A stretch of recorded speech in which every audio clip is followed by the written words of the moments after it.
I'm somebody who grew up in this neighborhood, has been a part of this community, my family for 5 generations. I own a house 3 blocks from here right now. I grew up in a house 7 blocks from here.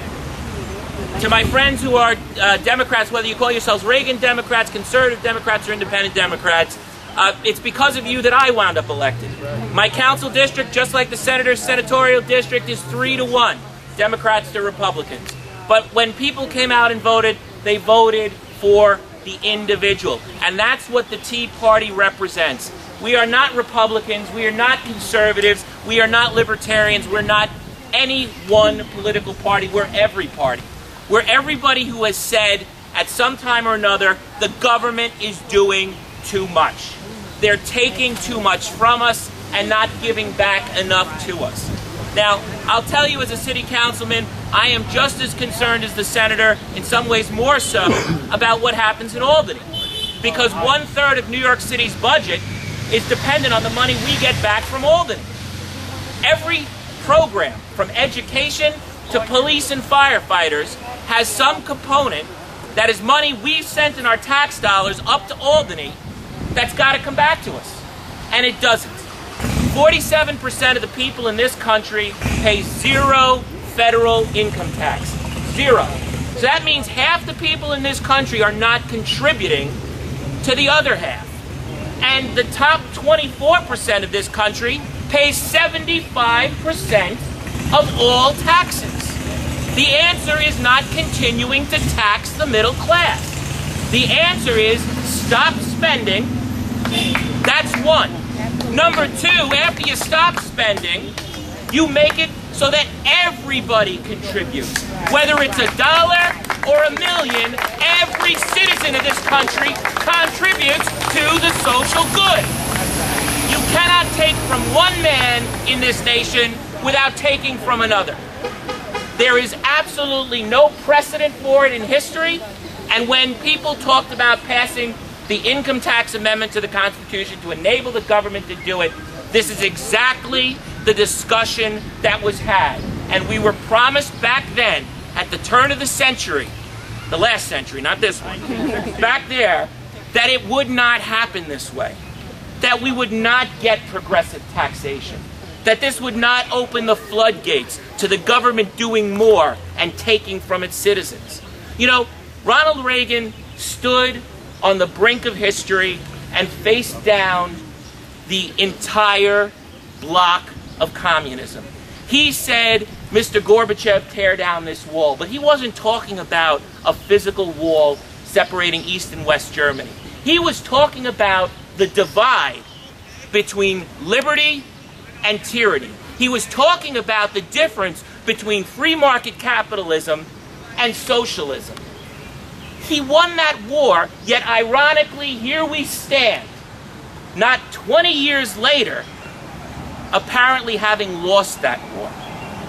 Why? Because our country has moved further and further to from each according to his ability, to each according to his need. I'm sorry, when I went to school, that was the Communist Manifesto, not the United States of America.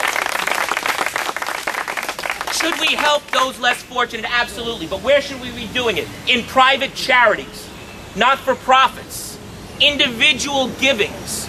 Because why? We know the government can't do anything efficiently. The senator pointed out that Medicaid waste in this state is almost 30% of its budget. 30% of that $22 billion, $40 billion pot is waste and mismanagement. Well, now imagine if that's what's going on in Medicare. What else is going on in government spending?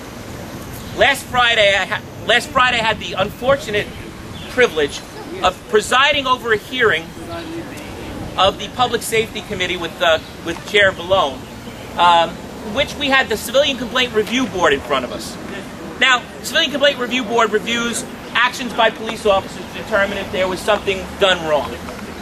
A worthy and important function. Well, they were talking about their budget. Let me just show you one example of how the government doesn't care about your money.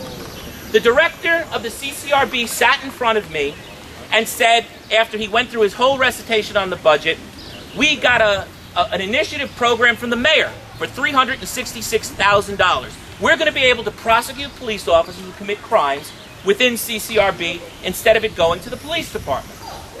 This way there'd be no conflict of interest. I said, that's great. $366,000. How are you spending it? Well, we're hiring 4 people, and we're going to administer the program. Looking at that number and knowing what civil servants make, I said, well, that's interesting. How much are you paying your investigator?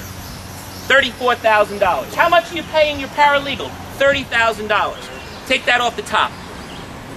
What are you doing with the other $300,000? Well, the program has some costs. What are they? About $4,500 in paper. Anything else? Well, the 2 attorneys we're going to hire. Oh, you're going to hire 2 attorneys. That's great. How much are you paying each of them? $90,000. Where's the other $120,000 going? Well, we might have to pay the attorneys more. Well, we just had the entire district attorney's offices come to us and tell us they're laying off 140 DAs who are making $50,000 each. But we're going to hire 2 attorneys at $150,000 a year for the CCRB. Why? To try 4 cases in the course of a year. 4. Do you know how many a district attorney carries each day? About 200 cases in a year. 200.